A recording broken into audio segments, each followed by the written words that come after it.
What's up, this is Ricardo, and in this video I'll show you how to remove the corner covers from a Dell Latitude E6540. If you're looking for parts for this laptop, go to our website and use this coupon for a 5% off discount.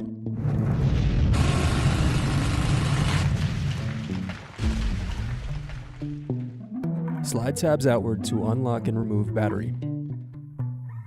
Then unscrew and remove base cover.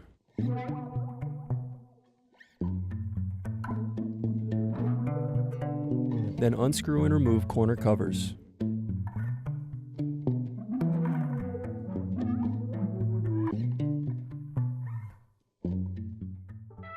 Thanks for watching.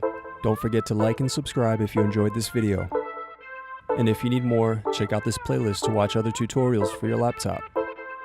You can also click here to find parts for your laptop at partspeople.com.